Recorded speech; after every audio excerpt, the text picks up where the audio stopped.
Bonjour et bienvenue dans Relire, le moment où je reprends un livre dans ma bibliothèque et je le relis, un livre que j'avais aimé jadis et que je redécouvre en tournant cette vidéo, en commentant parfois ce que je redécouvre. Je me suis attelé depuis quelque temps à la relecture du Rivage des Syrtes de Julien Gracq et j'étais resté en plein milieu d'un chapitre, long chapitre que je lisais il y a quelque temps, en période de canicule. Il fait un peu moins chaud, donc je vais pouvoir, je l'espère, arriver au terme de ce chapitre qui s'appelle Noël. Et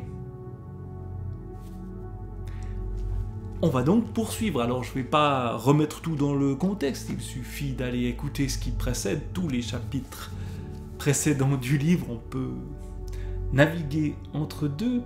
Et je m'étais arrêté au moment où justement on arrivait proche de Noël, où notre personnage principal, notre narrateur, se retrouve justement à passer Noël seul, sans Vanessa, avec qui il se trouvait juste avant et qui est partie.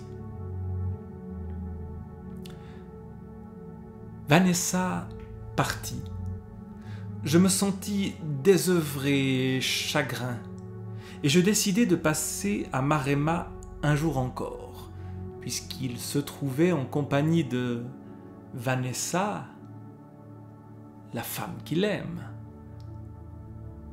Dans cette ville de Maremma, proche du rivage des Syrtes, elle retourne à Orsena, le lieu central du pays étrange où ils vivent, alors que lui est obligé de rester puisqu'il est cantonné à ce rivage des Syrtes. En plus, le chef des lieux part aussi, donc il se retrouve un peu seul à Noël, dans sa forteresse du rivage des Syrtes. Mais il passe un jour de plus, donc à Maremma. C'était la veille de Noël. Et dans cette soirée, la réclusion entre les murs humides de l'amirauté me paraissait brusquement trop lourde. Il y aurait foule dans les rues et un instinct me poussait à me mêler une dernière fois au plus profond de la foule. Dans ces journées douteuses où je sentais vaciller le génie de la ville, il était l'instinct qui nous pousse sur le pont, la joue contre les 1000 bonnes joues, pleines et encore vivantes, quand le navire tremble sur sa quille et que le choc géant monte à nous dans la vibration de la profondeur. À flâner au long des quelques rues commerçantes de Maremma, il me sembla qu'à la veille de cette solennité attendue, le pouls de la petite ville battait plus fiévreusement. La tradition dans les territoires d'Orsena en cette veille de Noël était de se costumer de couleurs vives et de manteaux de laine bariolés qui rappelaient le désert et replaçaient au bord de ces sables la commémoration de la nativité dans son lointain Orient. Mais il me parut que cette année, le déguisement pieux prêtait dans l'esprit de beaucoup à un double sens et à une supercherie de signification particulière. Parmi les cortèges qui parcouraient les rues et rougeoyaient çà et là un instant aux illuminations pauvres, je remarquai que des silhouettes repassaient qui, beaucoup plus que l'Orient millénaire, rappelaient à l'œil les draperies grises et rouges et les amples vêtements de laine flottants à longues rayures des peuplades des sables dont l'usage était resté populaire dans le Farguestan. À nouveau, la présence sous forme de supercherie de l'ennemi. Le Farguestan, c'est l'autre côté de la rive.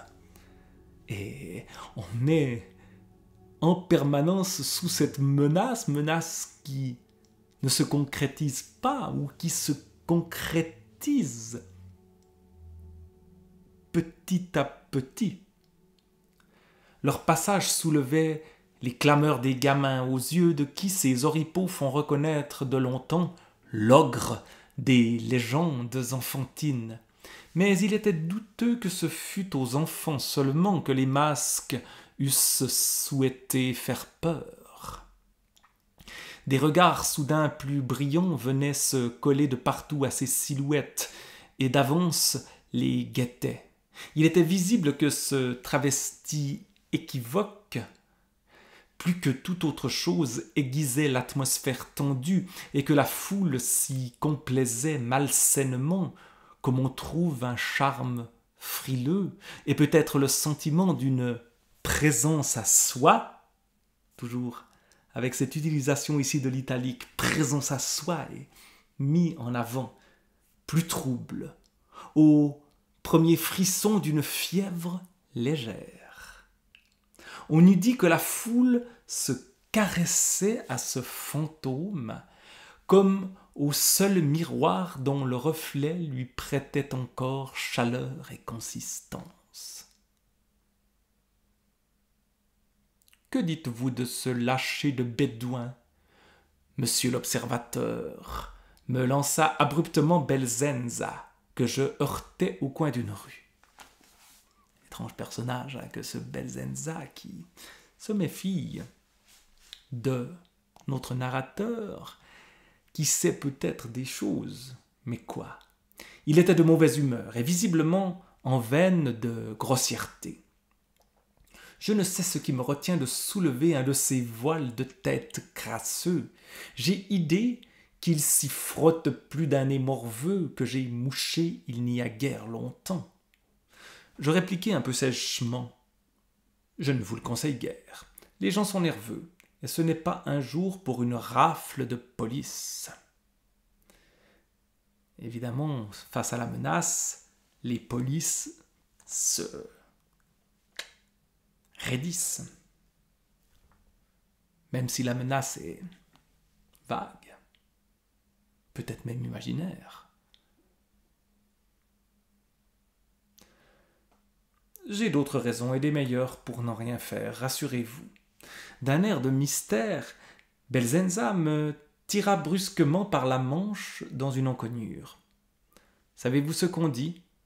On dit que notre mascarade bénite est un prétexte commode à certains pour ne plus se gêner et qu'il y a à prendre le frais ce soir, derrière ces persiennes à mouches, quelques têtes qui ne sont aucunement de par ici. Ils sont déjà là. Voilà ce qui est dit ici.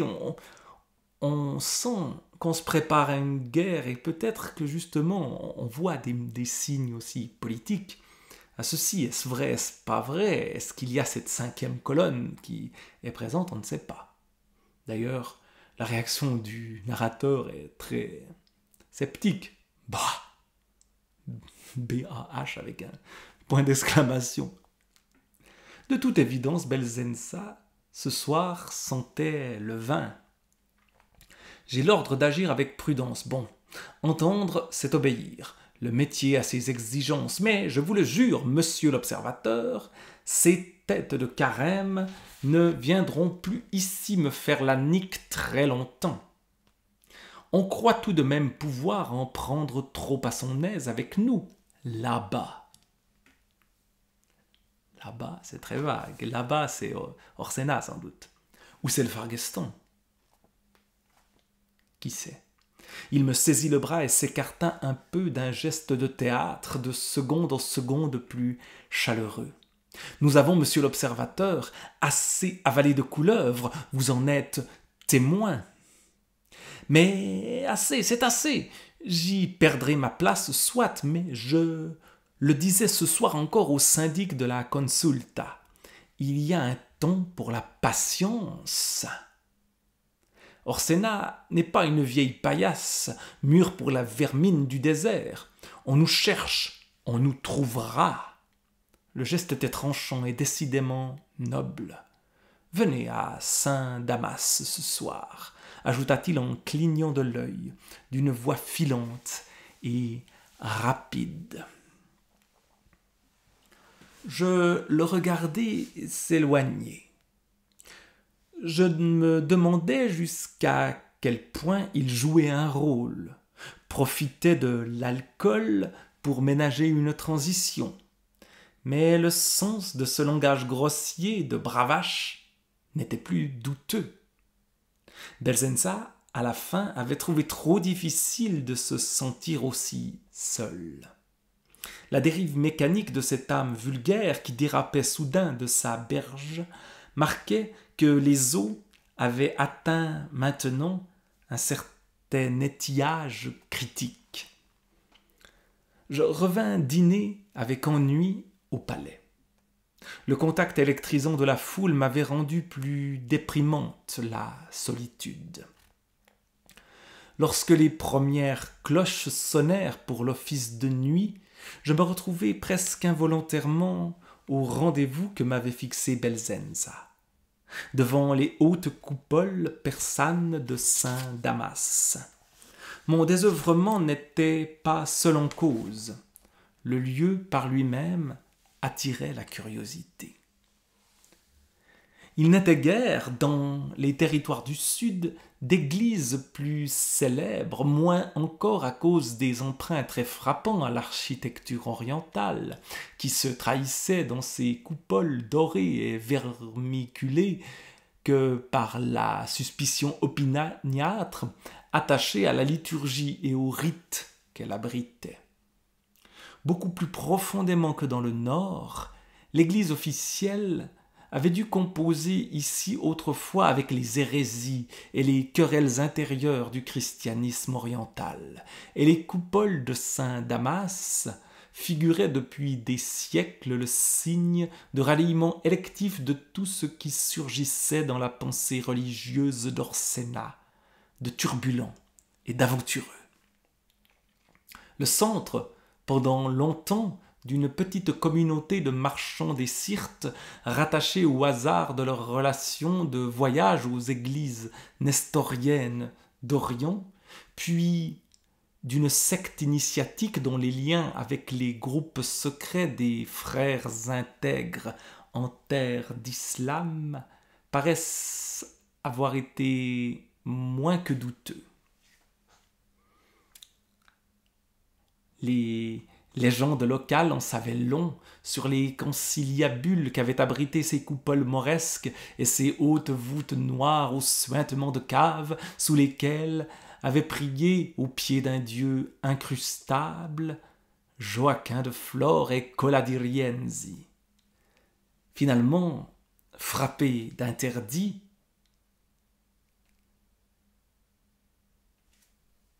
la rebelle incorrigible était restée longtemps close, environnée d'ailleurs peu à peu d'un bizarre respect populaire, qui tenait sans doute à ses formes et à son ornementation exotique et mal comprise, et peut-être aussi, si l'on scrutait plus à fond cette réserve pleine de secrètes faveurs, au sentiment d'une contre-assurance et d'une sûreté obscurément prise vis-à-vis de la divinité régnante et officielle, qui faisait dire avec finesse à Marino, bon connaisseur des Syrtes à ces heures, que Maremma avait épousé Saint-Vital, la cathédrale, devant Dieu, et Saint-Damas de la main gauche. Sans doute, le clergé avait-il jugé à la longue que le risque d'hétérodoxie était à tout prendre moins grave que l'amas de songes qui s'alourdissait sur cette chasse en déshérence, trop attirante et trop ostensiblement dédiée à l'obscur, obscur avec majuscule, qui rajoute encore plus de secret, d'ésotérisme à tout ce qui nous est raconté là. Il y a une sorte de peut-être de secte quelque chose qui traîne quelque part entre le christianisme et l'islam. Donc l'ennemi, le Farkestan, évidemment, ce sont des musulmans. Toutes ces questions-là, aujourd'hui, obsèdent une partie des gens, plus encore, sans doute, qu'à l'époque de l'écriture de ce livre-là.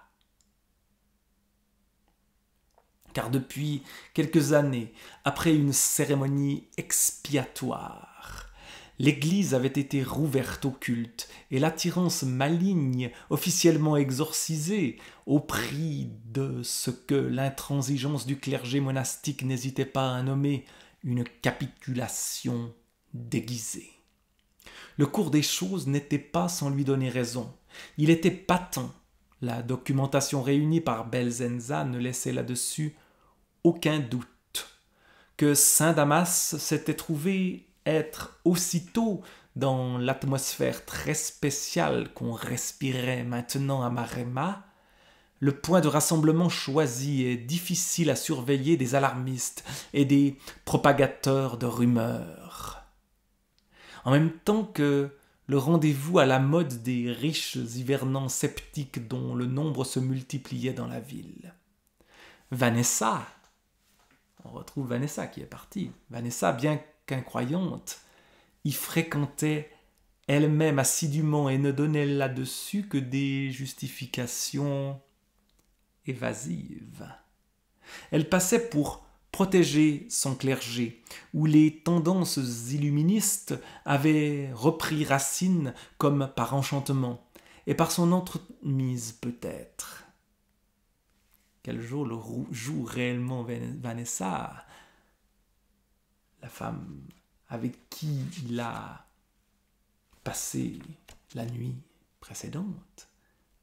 Là aussi, autre mystère. Elle est partie. Pourquoi ?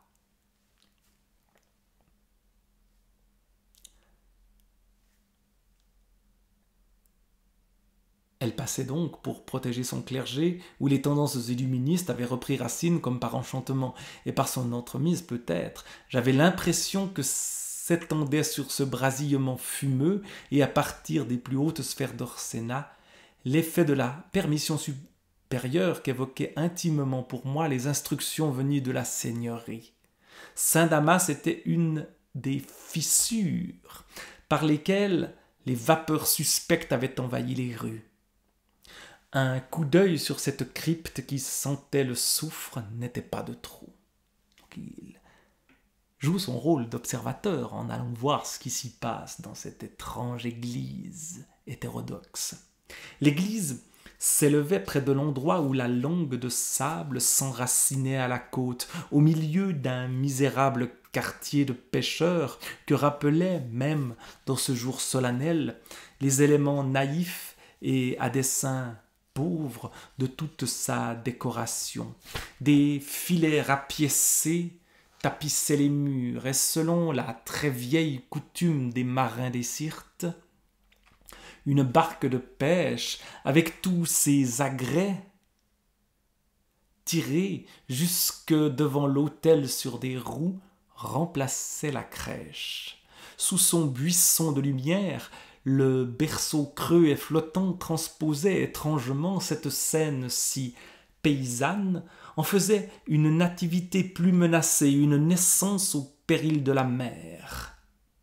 Autour du brasier de lumière, à l'aplomb de la coupole, le reste de la nef était très sombre, mais il en venait cette communication magnétique et presque tactile, pareil à l'air aspiré tremblant au-dessus d'une route chaude, qui monte d'une foule communiant dans l'extrême ferveur. Encore quelque chose de tout à fait mystérieux dans ce lieu presque magique. Cette ferveur ne devait rien à la rumination bovine des dimanches trop connus d'Orsena, et qui n'exprimait que le bien-être du troupeau recompté, enfoncé jusqu'aux narines dans la macération de sa propre odeur.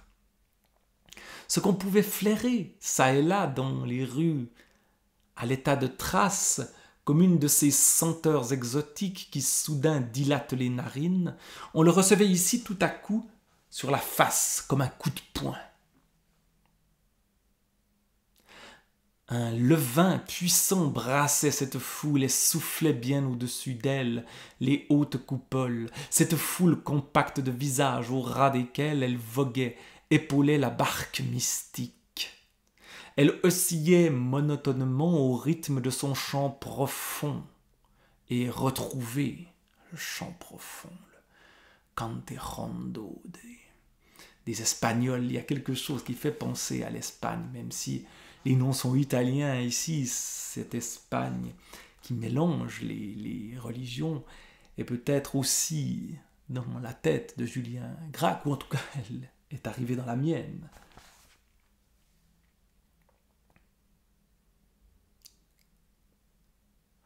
Dans cette nuit portée au plus creux de l'hiver, comme un œuf nocturne, il me semblait qu'à l'haleine des voix chaudes et réveillées, je sentais sous mes pas la glace craquer et fondre, et que, le cœur battant, je sentais venir comme de dessous terre une mauvaise fièvre, un dégel trop brusque, un printemps condamné.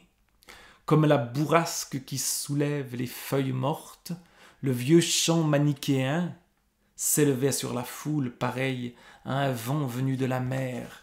Évidemment, le manichéisme, c'est des très vieilles histoires. Dans l'histoire du christianisme, ça nous fait remonter aux origines, dans cette période de l'Antiquité tardive où prend puissance le christianisme. Donc, dans ce passé très lointain qui est souvent évoqué, mais qui, tout d'un coup, redevient présent. Et donc, voilà le vieux chant. Il vient dans l'ombre profonde, celui dont mes yeux ont soif, et sa mort est la promesse, et sa croix sont mon appui, ô rançon épouvantable, ô signe de ma terreur. Le ventre est pareil à la tombe pour la naissance de douleur. On est loin des chants de Noël attendus. Elle était poignante, cette voix qui reprenait l'étrange et funèbre cantique venu du fond des temps, pareil au claquement d'une voile noire sur cette fête de joie. Cette voix d'entrailles qui se posait si naïvement dans la tonalité lugubre de son passé profond. On a une insistance sur ces deux éléments, le passé et la profondeur qui était déjà présente, et quelque chose qui vient d'en dessous, de tout en bas, des enfers peut-être, en tout cas une menace. Et je ne pouvais l'écouter sans tressaillement, pour tout ce qu'elle trahissait de sourde panique, comme un homme en péril de mort à qui le nom de sa mère monte aux lèvres, à l'instant des obscurs dangers, Orsena se retranchait dans ses mers les plus profondes. Donc mer est bien écrit M-E accent grave, R-E-S, même si on pourrait y voir une ambiguïté. Pareil au vaisseau dans la bourrasque, d'autant plus avec l'image qui vient juste après, qui est maritime. Pareil au vaisseau dans la bourrasque qui d'instinct se présente tout debout à la lame. Elle réinvestissait dans un cri toute sa longue histoire, se l'incorporait. Confrontée avec le néant, elle assumait d'un coup sa haute stature et son intime différence. Et pour la première fois peut-être, roulé dans une terrible véhémence, j'entendais monter de ces profondeurs le timbre nu de ma propre voix. Participe de cette inquiétude, évidemment. Cependant, le chant cessa. Et autre leitmotiv qui va revenir ici après le chant. Un silence plus attentif annonça que l'émotion de la foule attendait de se consommer maintenant dans un signe intelligible et que l'officiant allait prendre la parole. Je le regardais maintenant avec une attention aiguë. Il portait la robe blanche des couvents du Sud, et quelque chose en lui, son regard myope et voilé d'une douceur lointaine et en même temps d'une concentration maniaque, parlait de ces redoutables visionnaires, pareils à des charbons à demi mangés par la flamme des mirages et le feu des sables, qu'Orsena avait vu surgir si souvent de la frange du désert. Marchant vers la chair, il ondulait entre les rangs sans les toucher, comme une flamme blanche. Puis, quand il eut gravi les marches, le buisson de cierge l'éclaira par-dessous et fit jaillir des mâchoires une dure ombre carnassière.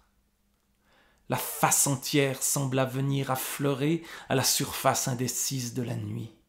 Il se fit dans l'assistance un resserrement imperceptible, aussi intime que des mains qui se touchent, et je compris que le temps des prophètes était revenu.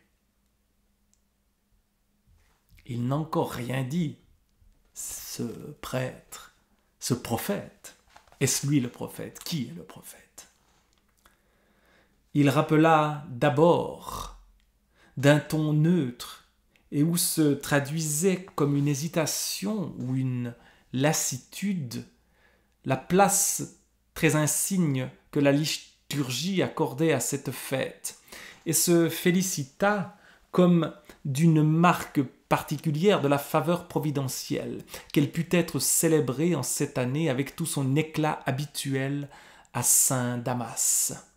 Voix entre toutes les voix unies en cette nuit dans le cœur de l'Église militante à laquelle fut toujours accordée une résonance particulière et dans le cœur de notre peuple une insigne efficacité. Ça, c'est les paroles du prêtre. Après cet exorde sans couleur, ce qui est intéressant aussi dans tout ce passage, c'est les sens, les synesthésies, les mélanges de sens. Il y a ici les couleurs, mais il y avait évidemment le chant profond, et puis la chaleur, et puis les odeurs, tout y est, tout est mêlé pour créer un instant total. Et donc, après cet exorde sans couleur, la voix marqua une pause et s'éleva peu à peu plus tranchante et plus claire, comme une lame qu'on tire lentement de son fourreau. Et la voici. Il y a quelque chose de profondément troublant, et pour certains d'entre vous, il y a comme une dérision amère, à songer que cette fête de l'attente comblée et de l'exaltation divine de l'espérance, il nous est donné de la célébrer cette année sur une terre sans sommeil et sans repos, sous un ciel dévoré de mauvais songes, et dans des cœurs étreints et angoissés, comme par l'approche de ces signes avec majuscules, ces signes même dont l'annonce redoutable est écrite au livre, et livre lui aussi est avec majuscule, même si c'est un discours que les gens entendent. Ici, évidemment, nous qui le lisons, nous voyons ces signes, ces livres majuscules. Et cependant, dans ce scandale de notre esprit auquel notre cœur n'a point de part, je vous invite à lire, frères et sœurs, une signification cachée et à retrouver dans le tremblement ce qu'il nous est permis de pressentir du profond mystère de la naissance. La naissance majuscule encore. C'est au plus noir de l'hiver, et c'est au cœur même de la nuit que nous a été remis le gage de notre espérance, et dans le désert qu'a fleuri la rose, majuscule à nouveau, la rose de notre salut. En ce jour qu'il nous est donné maintenant de revivre, la création tout entière était prostrée et muette, la parole ne s'élevait plus, et le son même de la voix ne trouvait plus d'écho. Dans cette nuit où les astres s'inclinaient au plus bas de leur course, il semblait que l'esprit de sommeil pénétra toute chose, et que la terre, dans le cœur même de l'homme, se réjouit de sa propre pesanteur. Il y a une majuscule à pesanteur, et on sait le poids, quelque chose qui est toujours présent dans ce moment, quelque chose pèse, quelque chose de profond et quelque chose qui pèse et qui compresse ici. Il semblait que la création même pesât à la fin de toute sa masse comme une pierre écrasante sur le souffle scellé de son Créateur, et que l'homme se fût couché de tout son long sur cette pierre, comme celui qui tâte dans l'ombre vers la place de son sommeil. Car il est doux à l'homme de tirer le drap sur la tête. Et qui d'entre nous n'a pourchassé plus avancé songe et pensé qu'il pourrait mieux dormir s'il se faisait de son corps même une couche commode et de sa tête un oreiller? Il y a aussi des lits clos pour l'esprit, ici, en cette nuit. Je maudis en vous cet enlisement. Je maudis l'homme tout issu aux choses qu'il a faites. Je maudis sa complaisance et je maudis son consentement. Je maudis une terre trop lourde, une main qui s'est empêtrée dans ses œuvres, un bras tout engourdi dans la pâte qui l'a pétri.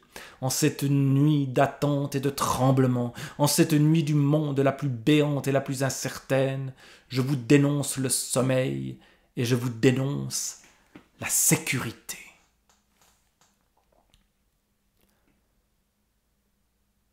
Il n'y a plus de sécurité.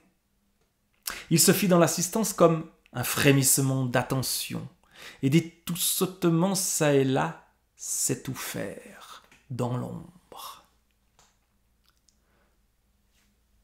Et là, le prêtre reprend la parole. Après avoir maudit tout ce qu'il voulait maudire, reportons-nous en notre cœur avec tremblement et espérance. Et ceci nous est plus facile qu'à bien d'autres. À cette nuit profondément décevante qui est jour, à cette aube qui se roule encore comme un voile autour de la lumière incréée. Déjà de cette naissance pressentie, la terre est grosse, et pourtant ce qu'elle a choisi pour s'y cacher, c'est la nuit du trouble conseil et des mauvais présages, et ce qui marche devant elle et l'annonce comme la poussière au-devant d'une armée, c'est une rumeur sinistre, le sang répandu et les présages même de la destruction et de la mort. En cette nuit même, il y a des siècles, des hommes veillaient, et l'angoisse les serrait aux tempes. De porte en porte, ils allaient, étouffant les nouveau-nés, à peine sortis du sein de leur mère. Ils veillaient pour que l'attente ne s'accomplît point, ne laissant rien au hasard, afin que le repos ne fût point troublé et que la pierre ne fût point décellée. Car il est des hommes pour qui ces choses toujours malvenues que la naissance. Évidemment, c'est le fameux massacre des innocents de la Bible ici qui est évoqué. Choses ruineuses et dérangeantes, sang et cris, douleur et appauvrissement.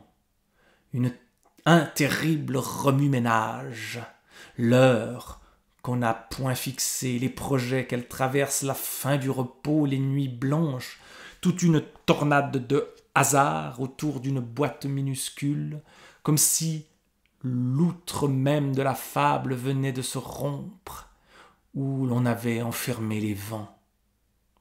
Et il est vrai que la naissance aussi apporte la mort, et le présage de la mort, mais elle est le sens. Je vous parle d'une espèce d'homme qui n'est point morte, de la race de la porte close, de ceux qui tiennent que la terre a désormais son plein et sa suffisance. Je vous dénonce les sentinelles de l'éternel repos. Alors tout ça fout les boules, mais c'est pas fini. Ô frères et sœurs, dans cette incertitude épouvantable de la nuit, qu'ils sont rares ceux qui fêtent du fond de leur cœur la naissance. Ils viennent du fond de l'Orient. Ils viennent du fond de l'Orient. Est-ce l'ennemi? Est-ce des amis?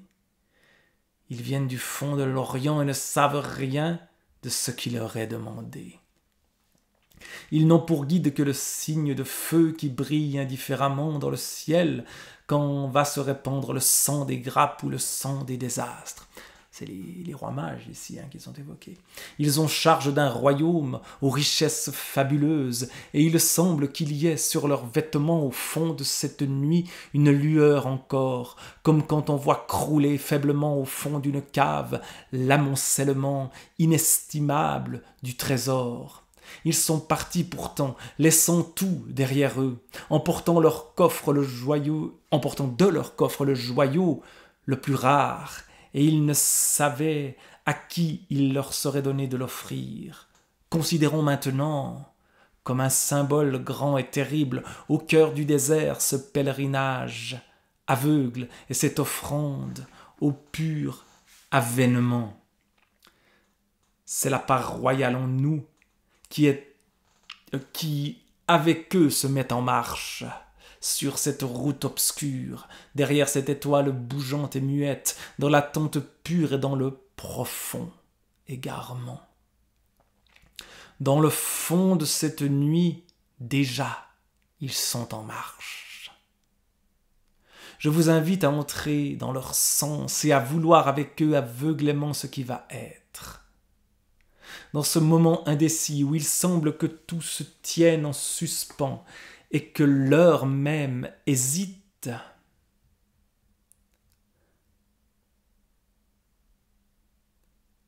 je vous invite à la suprême désertion. Heureux qui sait se réjouir au cœur de la nuit. De cela seulement qu'il sait qu'elle est grosse, car les ténèbres lui porteront fruit, car la lumière lui sera prodiguée. Heureux qui laisse tout derrière lui et se prête s'engage, et qui entend au fond de son cœur et de son ventre l'appel de la délivrance obscure, car le monde séchera sous son regard, pour naître, pour renaître. Je reprends ceci, car le monde séchera sous son regard pour renaître. Heureux qui abandonne sa barque au fort du courant, car il abordera sur l'autre rive. Évidemment, il y a double sens ici. L'autre rive, c'est le Farguestan. Où ce sont ces rois qui viennent depuis l'autre rive? Est-ce qu'ils viennent peut-être en libérateurs ou en guerriers? On ne sait plus.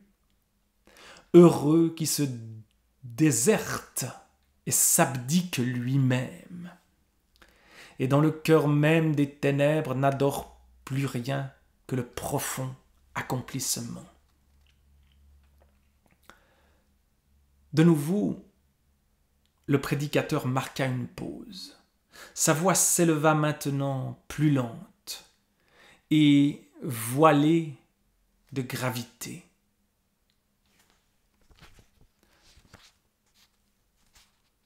Je vous parle de celui qu'on n'attendait pas, de celui qui est venu comme un voleur de nuit. Je vous parle de lui ici, en une heure de ténèbres, et sur une terre peut-être condamnée. Je vous parle d'une nuit où il ne faut pas dormir. Je vous apporte la nouvelle d'une ténébreuse naissance. Et je vous annonce que l'heure maintenant nous est présente où la terre, une fois encore, sera tout entière soupesée dans sa main. Sa main, ça avec majuscule. Et le moment proche où, à vous aussi, il vous sera donné de choisir.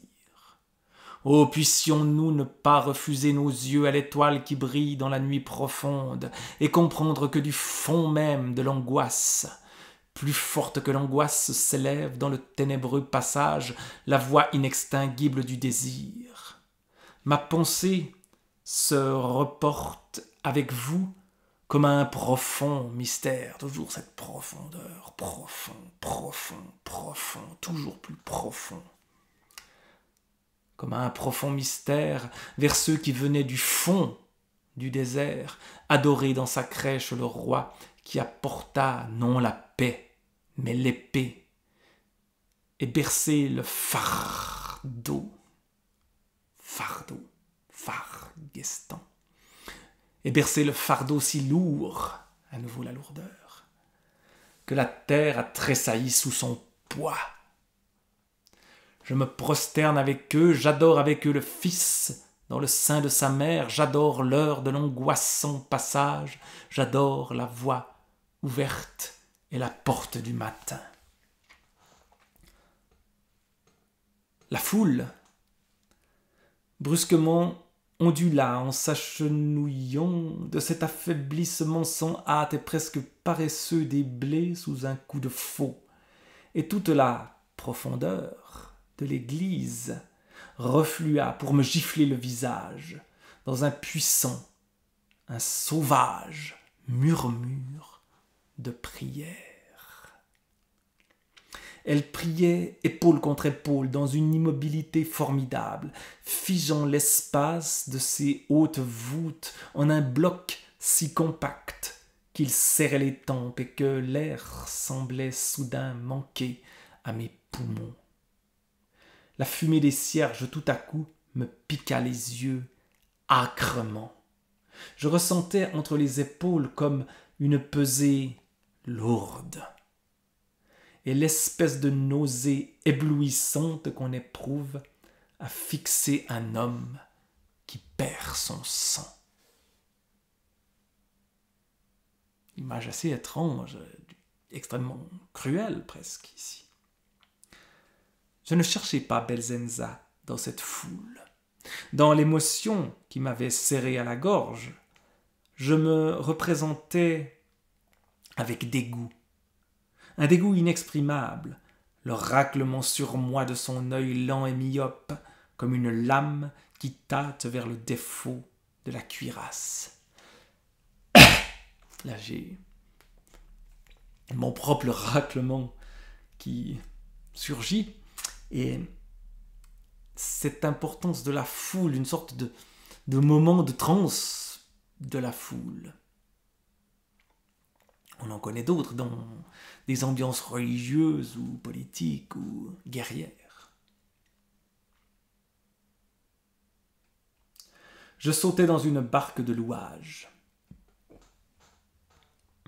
La nuit pesante encore et humide m'attirait. Au lieu de rentrer au palais, je fis prendre par le travers de la lagune. Il faisait bon dans cette nuit froide et salée. Devant moi, le palais Aldobrandi, tout feu éteint, flottait comme une banquise sur l'eau calme. À ma gauche, les rares lumières de Maremma plongeaient jusque dans la mer, une constellation amaigrie, comme si la terre dévorée, l'horizon d'eau lui-même eût reculé devant la morsure de ce fourmillement d'astres. Toujours des paysages décrit d'une manière absolument hallucinante ici, et hallucinée peut-être.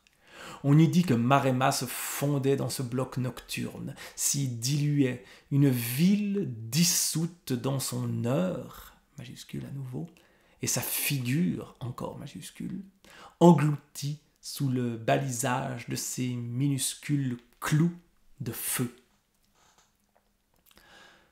Je me perdis longtemps dans cette nuit promise.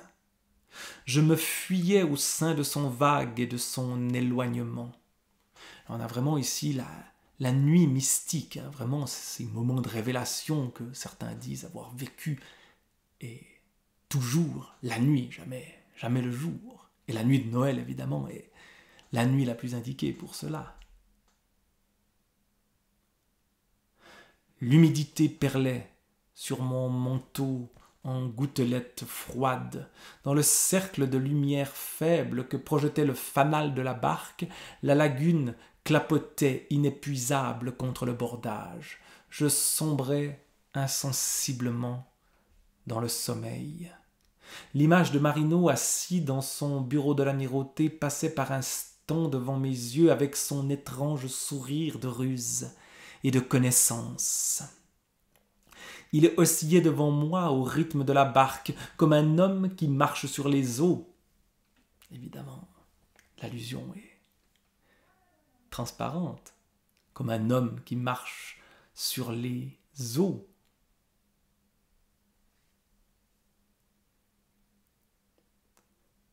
Pareil à un pantin dérisoire. Puis les oscillations se faisaient moins amples. Un instant, le visage se tint devant moi dans une immobilité pesante. Encore. Et je sentis plonger la profondeur, quelque chose qui va vers le bas toujours, une attirance, un aimant qui nous attire vers en bas. Je sentis plonger dans les miens ses yeux, taciturnes et fixes, mais aussitôt je m'endormis. Petite ellipse. Je retrouvais l'amirauté, on a changé de lieu, je retrouvais l'amirauté moins somnolente qu'on eût pu le croire après les festivités de la veille. Le redoutable était à quai, ses ponts débarrassés de leur habituel désordre. Des hommes s'affairaient auprès du tas de charbon. Fabrizio, qui sortait de la grande salle, y rentra précipitamment en m'apercevant, et tout à coup on entendit éclater à l'intérieur un concert assourdissant de sifflets réglementaires, comme quand l'amiral rejoint la flotte ancrée sous le grand pavois. Tout le monde sur le pont. Voilà le capitaine, cria Fabrizio. Je compris que la plaisanterie s'était concertée de longue main. Évidemment, c'est pas lui le capitaine. Les trois acolytes m'attendaient sabre au clair, raidis dans un alignement perfide. On entendit même quelques notes de l'hymne officiel. Salué par des hurrahs, je décrétai aussitôt une distribution de denrées liquides. Il y eut de grandes claques sur l'épaule. Je me replongeai bizarrement ému dans cette camaraderie sans arrière-pensée. Nous étions jeunes tous les quatre, et si dispos, si pleins de force, si mêlés dans le soleil de cette claire matinée sèche que j'avais envie de les embrasser. Là, tout d'un coup, on change complètement d'ambiance, mais quelque chose sonne faux. Et il va commander en chef, avec des tirets à chaque fois, commander en chef, donc commander en chef. Ah, la mer, commenta Fabrizio avec un sifflement d'admiration révérencieuse. Entre nous, il était tout de même temps que tu arrives. Que je te remette d'abord le bref du Saint-Siège, ajouta-t-il en cessant de bouffonner et en me tendant une enveloppe. Pour sa lenteur de patriarche boucané et ses goûts décidément sédentaires, c'était le titre qu'entre nous donnions parfois plaisamment à Marino. Le mot de Marino était court et semblait avoir été écrit à la hâte. Dans son amitié délicate, il ne s'était point soucié avec moi des formes réglementaires, et je ne sais pourquoi cette simple remarque, sa bonté et sa confiance me montèrent au visage comme une bouffée de chaleur, si brusque et si présente qu'il me sembla que je rougissais. Je sentais une nouvelle fois vivement cette vertu si singulière qu'il avait d'imprégner les choses de son seul toucher, et dans une simple phrase si pareille au son de sa voix, de faire affleurer au souvenir la musique même. Oui, l'espèce de mélodie touchante et gauche qu'était en tout sa démarche naïve, comme si ses doigts sur toute chose n'eussent su planquer ou plaquer que les plus simples et les plus déconcertants accords. Mais qu'est-ce qu'il dit? On a envie d'en venir au fait. Et on en vient très lentement au fait dans ce livre-là. Il m'avertissait en me remettant la charge de l'amirauté qu'il avait donné des ordres pour une patrouille de nuit et qu'il ne doutait pas que je monterais bonne garde. Ménage le redoutable, ajoutait-il, je crains toujours ces damnés au fond et notre flotte n'est plus toute jeune. Veille à ce qu'on fasse avec soin les relèvements avant d'embouquer la passe qui s'ensable. Fabrizio m'y a échoué la dernière fois. Tous ces jeunes gens ne sont que des étourdis qui croient savoir naviguer, mais tu feras là, et tu seras là, et je vais dormir tranquille. N'oublie pas, sans te commander, qu'on ne distribue l'eau-de-vie qu'après la fin des quarts de nuit. Et ne laisse pas Fabrizio te persuader le contraire. Sur ce, je prie que Saint Vital, c'était la grande dévotion de Marino et je pense la providence des eaux côtières, t'ait en bonne garde sur la mer.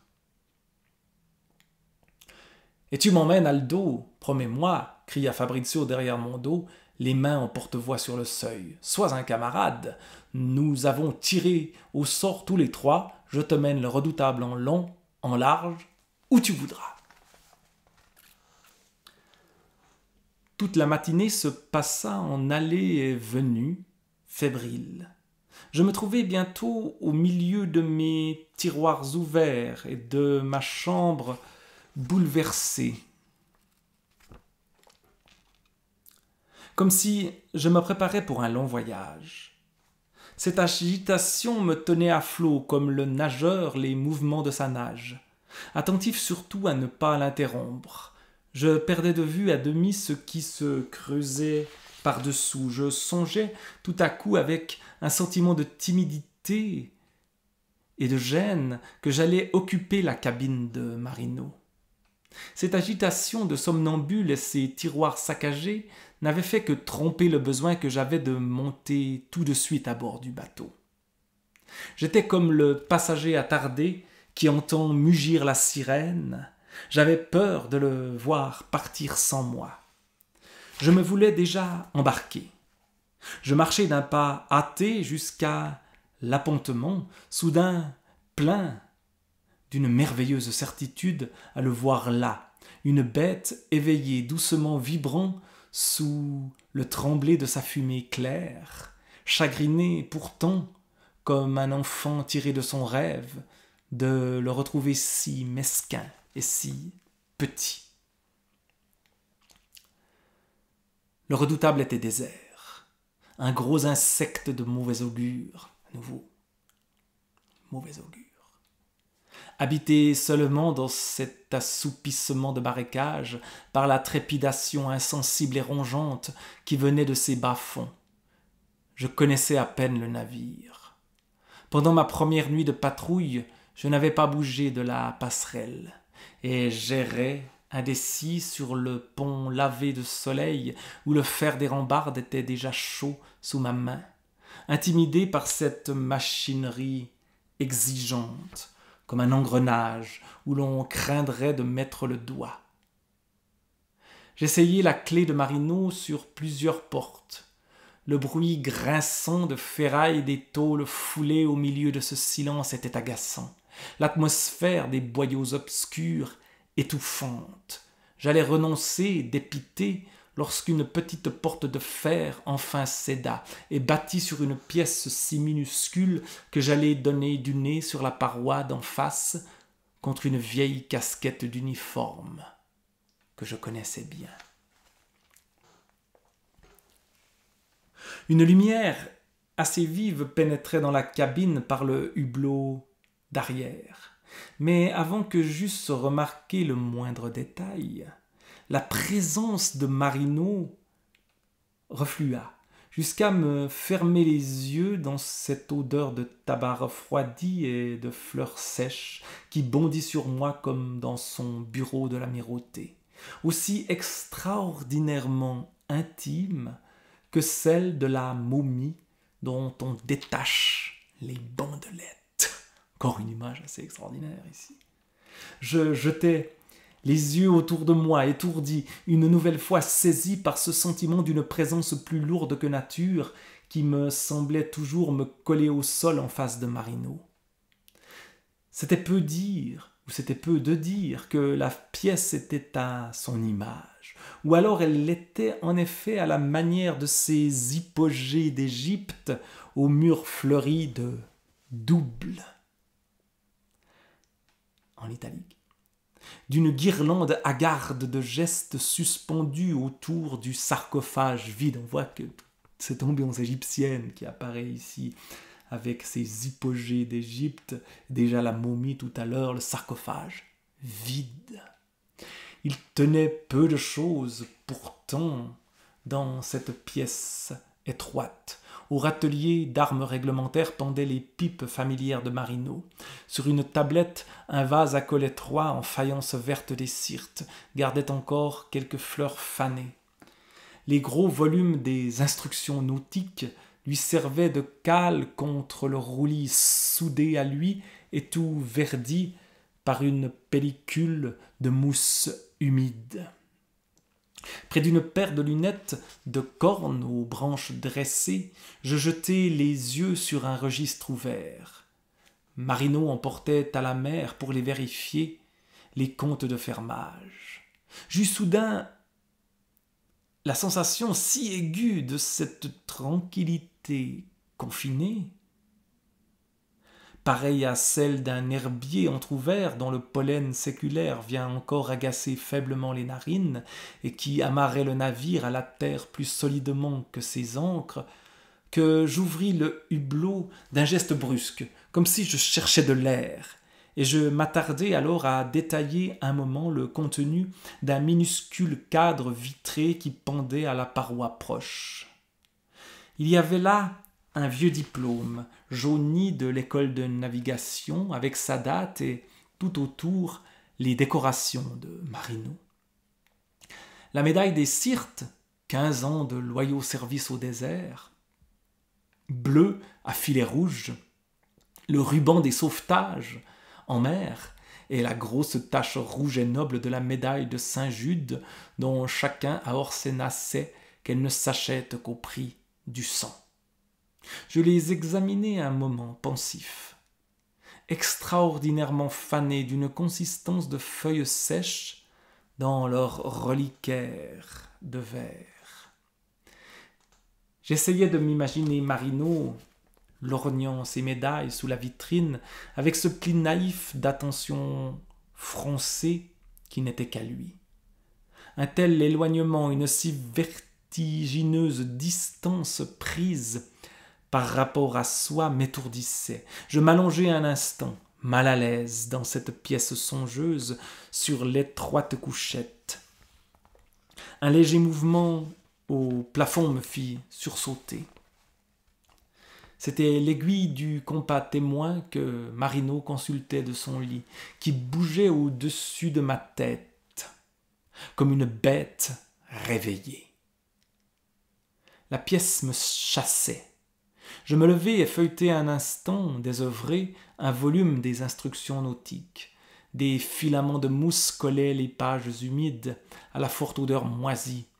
De toute évidence, Marino ne naviguait plus qu'à l'estime depuis très longtemps. Une nouvelle fois, il jaillissait devant moi jusqu'à l'hallucination de ce livre aux pages scellées, lourd, pesant, toujours.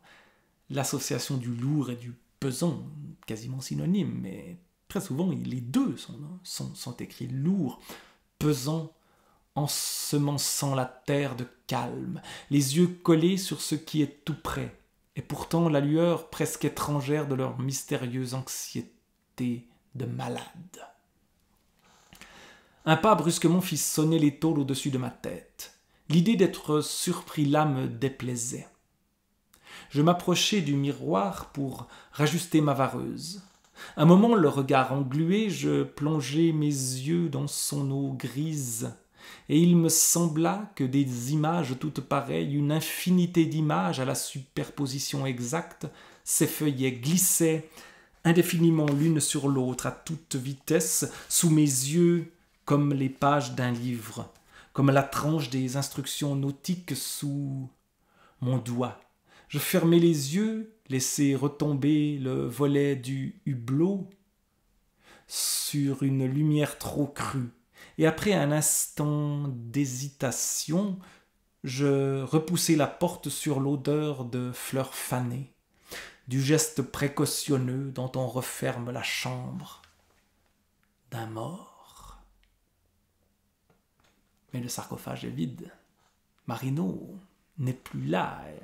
Il incarne un passé peut-être, quelque chose peut-être de mort. Je passai au bureau de l'amirauté et donnai quelques ordres. J'emmenai Fabrizio. C'était une chose de longtemps décidée. Je fis vérifier que les approvisionnements et les munitions réglementaires étaient au complet. Beppo, devenu le surintendant du bord des suites du chômage agricole, haussa imperceptiblement le sourcil.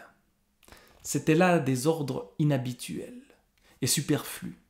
J'y songeai aussitôt en me mordant la lèvre. On ne touchait jamais à rien sur le redoutable. J'imaginais les caisses intactes, alignées sous la légère moisissure verdâtre, le revolver chargé, oublié derrière des paperasses, au fond du tiroir, dans la table de chevet. « Tu comptes donc en découdre ?» sourit Fabrizio, qui annetonnait de côté à d'autre, toujours excité par les préparatifs, fussent-ils ceux d'une partie de cartes. « Idiot !» Et je lui lançai une bourrade. « Tu serais trop content de me doubler la passe qu'une fois, » ajoutai-je avec perfidie.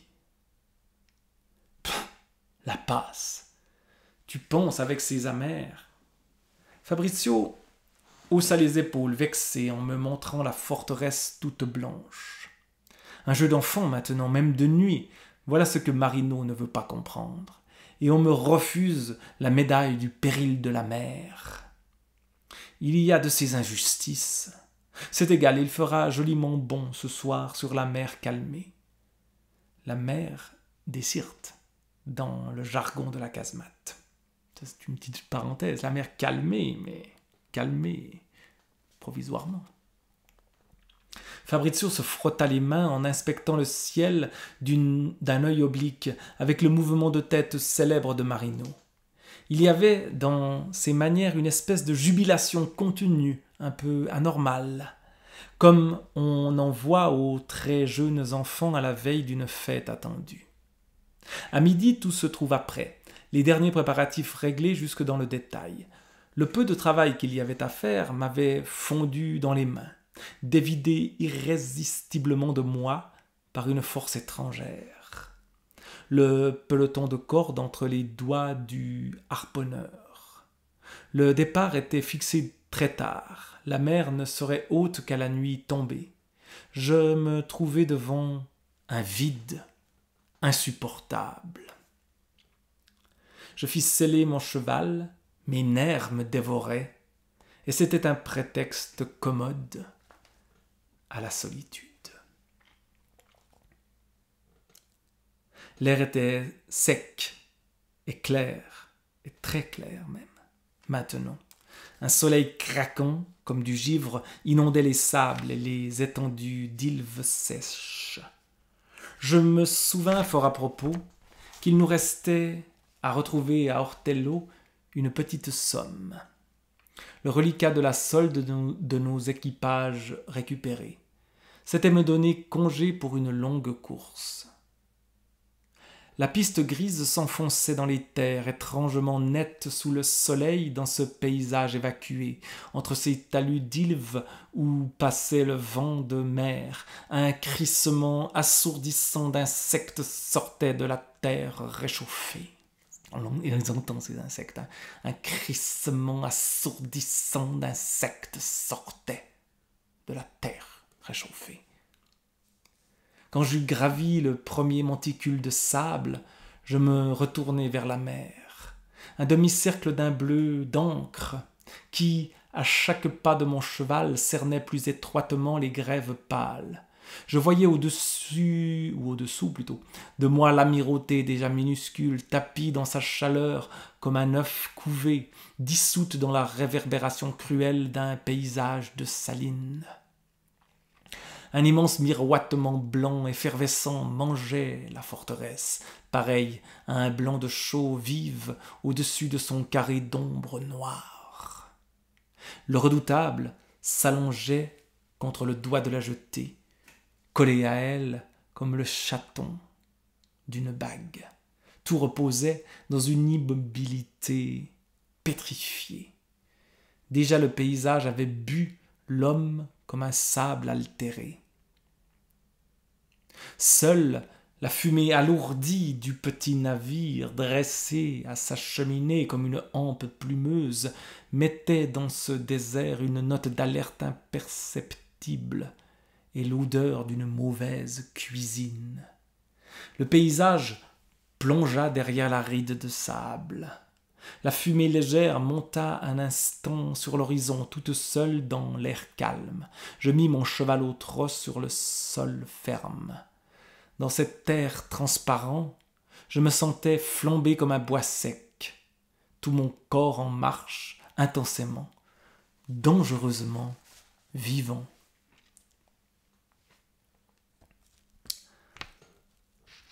Le domaine d'Ortello se découvrait de loin au flanc d'une colline raide, entourée d'olivettes et de broussailles, ses longs bâtiments de pierre escaladant la pente comme de grosses marches grises. L'air poussiéreuse devant l'entrée était toute vide, et vide le hangar où l'on mettait sécher les lourdes laines terreuses, où j'avais siégé dans plus d'un joyeux festin de battus. Il me sembla que la vue de mon uniforme, pourtant familière, faisait parmi les valets sommeillant dans l'ombre étroite de la grande cour un branle-bas à la fois respectueux et apeuré, comme si ce signe usé eût recouvré sa plénitude et son sens. On avait déjà le mot sens avant dans le sermon du prêtre, avec majuscule ici, il n'y a plus de majuscule, mais quelque chose de figé est en train de reprendre sens.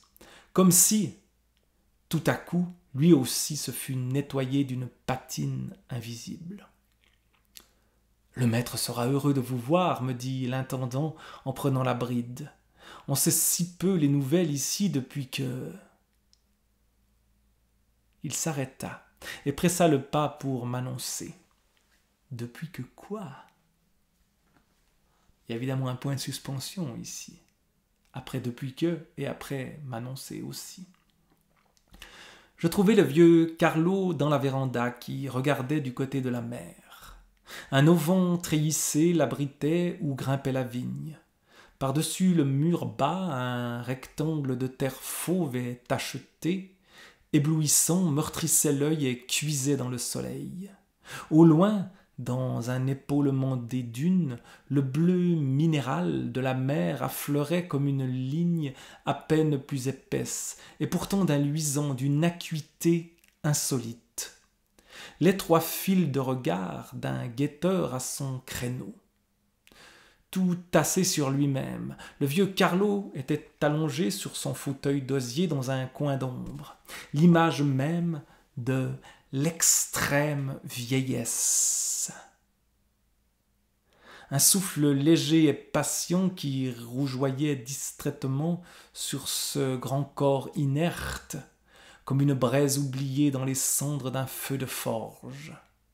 Près de lui, sur une table de sparterie basse, était posé un verre et une de ces cruches vernissées et suantes du sud qui gardent toute une après-midi leur fraîcheur.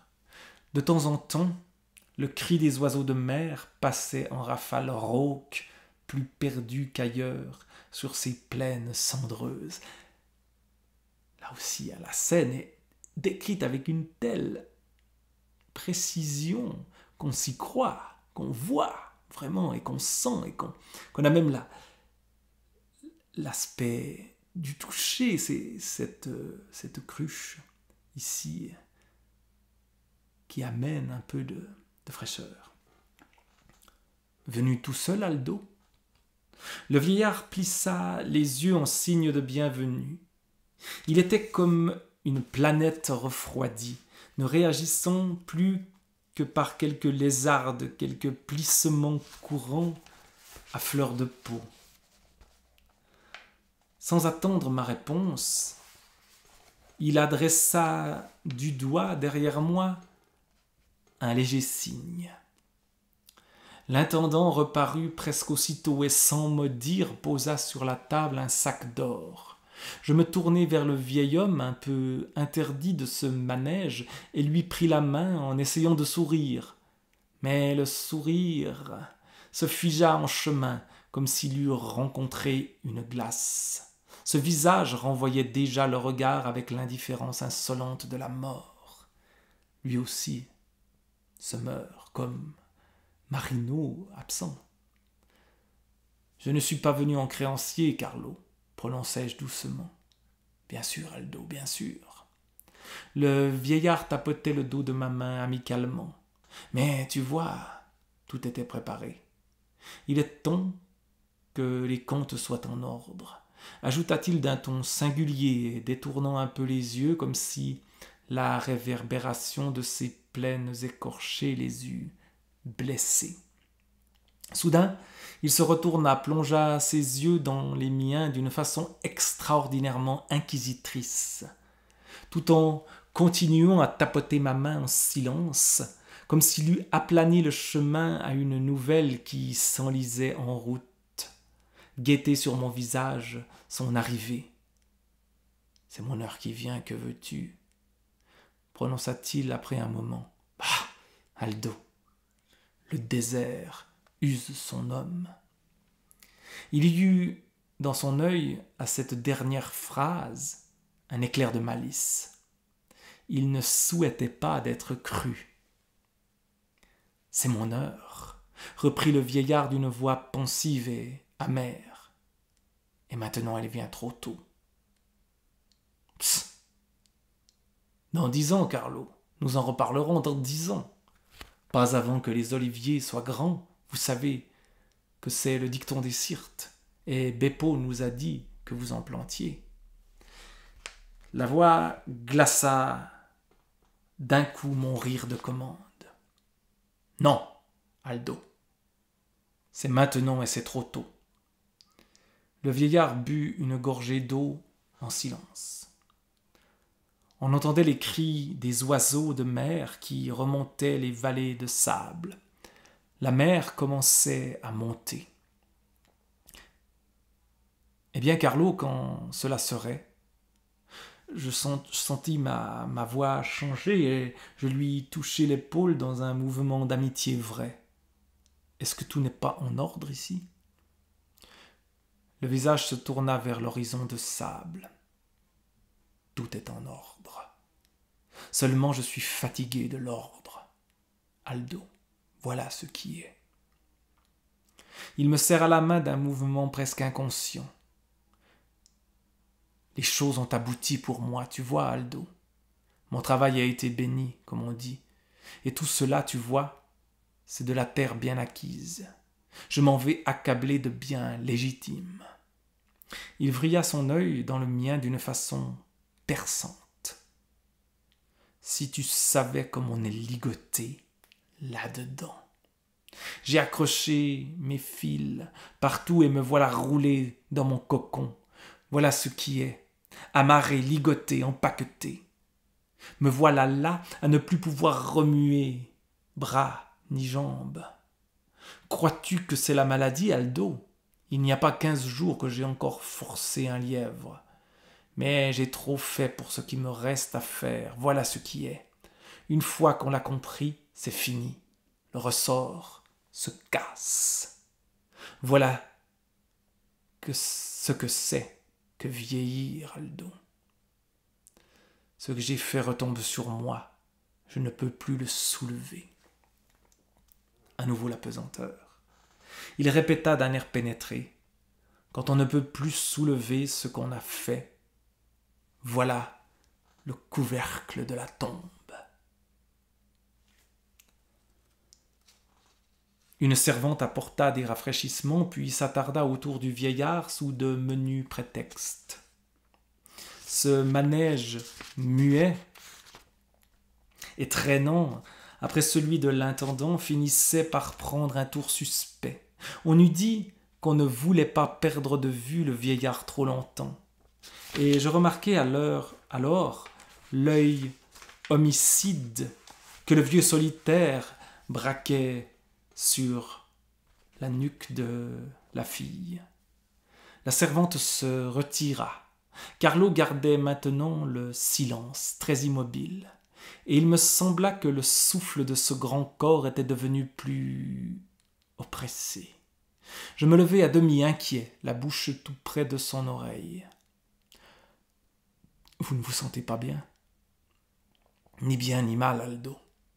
Assez pour ce qui me reste à faire. On respire mal ici, vois-tu. Il n'y a pas d'air.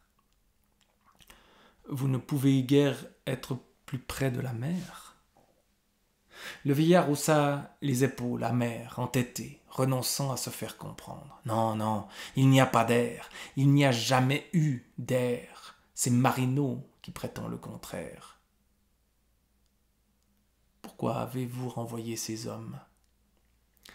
La question avait jailli de moi en flèche, avant que je songeasse à la retenir. Le vieillard me fixa d'un air aigu où la vie revenait. Visiblement, je lui rappelais un bon souvenir. Il n'en a pas été très content, n'est-ce pas, Aldo? Il est venu me voir tout de suite. Je puis dire que c'était un homme bouleversé. Pourquoi lui avoir fait cela? Pourquoi? Le visage tout à coup s'embrumait, semblait retomber dans une espèce d'hébétude. C'est difficile à comprendre. Il essaya de réfléchir. Ne crois pas que je n'aime pas Marino. C'est mon plus vieil ami. Je vais t'expliquer. Quand j'étais petit, notre vieux serviteur allait se coucher dans le grenier sans lumière. Il était si habitué qu'il marchait dans le noir sans tâter, aussi vite qu'en plein jour. Eh bien, que veux-tu? À la fin, la tentation a été trop forte. Il y avait une trappe sur son chemin, je l'ai ouverte. Le vieillard sembla réfléchir avec difficulté. Je pense que c'est énervant. Les gens qui croient trop dur que les choses seront toujours comme elles sont. Ça, c'est évidemment Marino, qui est celui qui veut se persuader, en tout cas, que rien ne va changer. Il ferma à demi les yeux et se mit à hocher la tête comme s'il allait s'endormir. Et peut-être ce n'est pas une bonne chose que les choses restent toujours comme elles sont. Depuis quelques instants, l'intendant avait repris sa faction muette au bord de la galerie. Je compris que j'excédais la durée permise. Je pris congé du vieillard, inexplicablement remué. « Adieu, Aldo. Nous ne nous reverrons pas, » me dit-il en me posant longuement la main sur l'épaule. « N'écoute pas trop Marino, » ajouta-t-il en hochant la tête d'un air amusé. « Marino est un homme qui n'a jamais su dire oui. » Il me suivit un moment du regard en hochant toujours la tête. Marino est un homme qui n'a jamais su dire oui. L'intendant amenait mon cheval par la bride. Il me remercia de ma visite et m'exprima avec insistance le plaisir que le vieillard y avait trouvé. Comme on fait les politesses à la place d'un enfant ou d'un infirme. Je me sentis surpris et choqué. Visiblement, Carlo n'était pas si bas. « Je vois que vous vous occupez beaucoup de lui, » lui dis-je un peu sèchement, en me hissant en selle. « Nous sommes obligés de le surveiller. Il baisse beaucoup, sa tête se perd. » Il approcha sa bouche de mon oreille, avec une voix assourdie et coupable. L'avant-dernière nuit, il a failli mettre le feu à la ferme.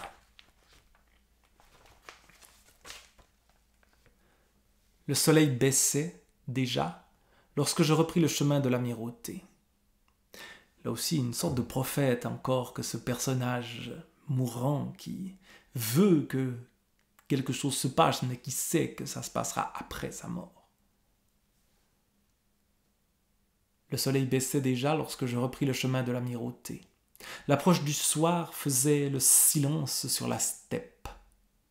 Sur cette horizontalité toute puissante, les mouvements vite assoupis avaient l'agitation courte et incohérente, l'insignifiance des gestes du dormeur collés par le dos à la pesanteur du lit.